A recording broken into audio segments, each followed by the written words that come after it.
those of you who asked for a quick tutorial, I will share my screen right now and I'll go through everything, okay? So it's very simple.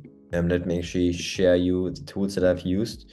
First of all, we have, just let me share my desktop. Okay, so if I go outside right now, I close all of these tabs and you can see on the bottom right now, that I have essentially just like CapCut, Blender, like After Effects I'm not using, but I want to show you the folder first of all. So the stuff that I filmed was pretty simple. So you can see this folder right here right now, movie, bedroom DJ. So there's a couple of things that we need to film first, and that is this one. So first of all, this one. Okay, so clubs don't want to hire me because I'm in my bedroom producing beats and living with my parents, but let me prove you wrong. So how we are going to do it is we're gonna take that one until like second one or something, and we're gonna put that thing to the end. And then that's gonna be at the end, and then this is gonna be the start. So it starts from there. Clubs don't want to hire me because So it starts, the whole reel starts at Clubs Don't Want to Hire Me. You get my point? So it's a smooth transition. Now, the second clip is gonna be this one. And the only thing that we have to do is, because I don't have a cameraman, there's also a good tip. If you don't have a cameraman, there's a good website that I'm using right now. 1 second. I need to show you.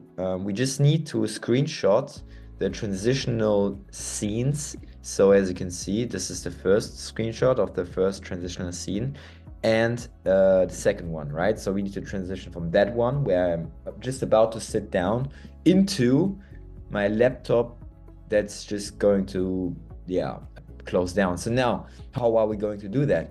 Well, we're using AI. So this is it. Obviously, this doesn't look as realistic as it can get, but you get my point. I'm going to show you also later how I did that. And this is also the second transition. Where's actually the whole thing? Don't even know where the whole AI video is. This one, I think, right? No, can't find it right now. So this is the actual transition. So as you can see, we transition from that one into that one. Very simple. So I think I'm gonna actually just use that for the transition. Yeah, maybe we can remove the background or something so that it actually turns to purple lighting to make the transition better. But I haven't done this, so you just using AI. So an AI tool that I've used is Polo AI, as you can see right here.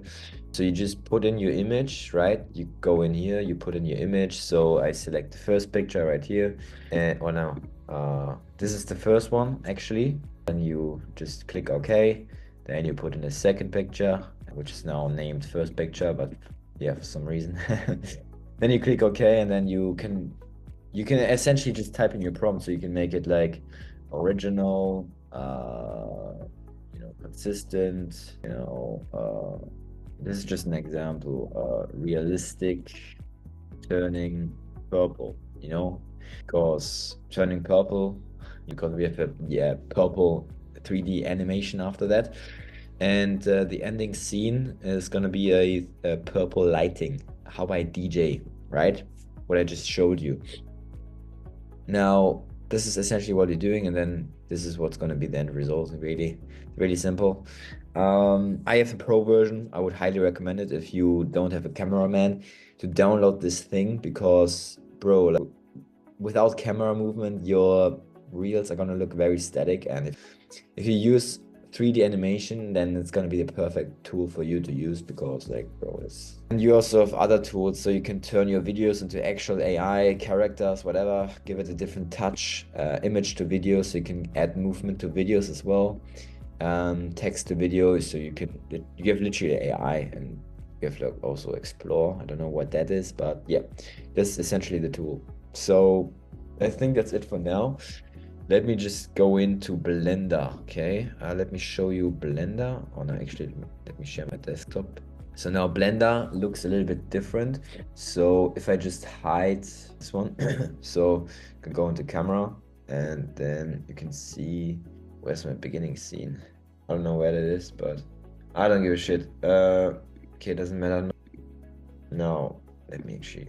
So the first thing that we obviously did was to import the whole room. So I scanned the whole room, as you have seen in the GWAG tutorials. Was it a GWAG tutorial? I don't even know anymore. But I imported the room first of all, so you can see the room right here. Then the second thing that I did was using Blender Kit and searching up just MacBook, and then you essentially just get a whole bunch of MacBooks as a recommendation. And I selected this one where I can move this thing around, so I can actually change the axis and use the whole process of animating, like you know, the axis and everything. And the whole only thing you have to do is animate the z-axis, how it goes up. Then you have to just go into the GWAG tutorial. And I did the whole thing of the lighting. I added the light back here, like a surface light, you know, changed it up a little bit. And I just kept it simple. I also added like a purple light right here. Yeah, and it's pretty simple. I didn't actually use another artificial table because I think it looked good enough for it to just be used.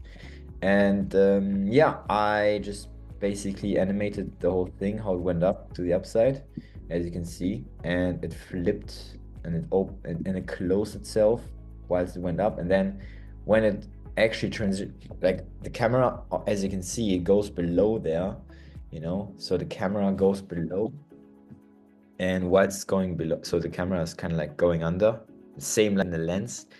And I kind of like combined both the G-Wagon transformation and the lens. So it actually goes under, goes a little bit closer, and then it goes like, it just zooms into that Pioneer DJ mixer, and then it goes out again.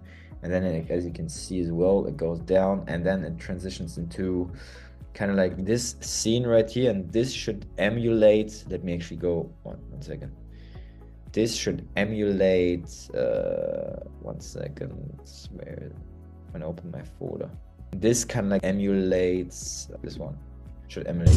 So it should transition to this scene. So you can see the difference between here and here isn't that big from the camera perspective, right? If I turn on the lighting, looks something like that.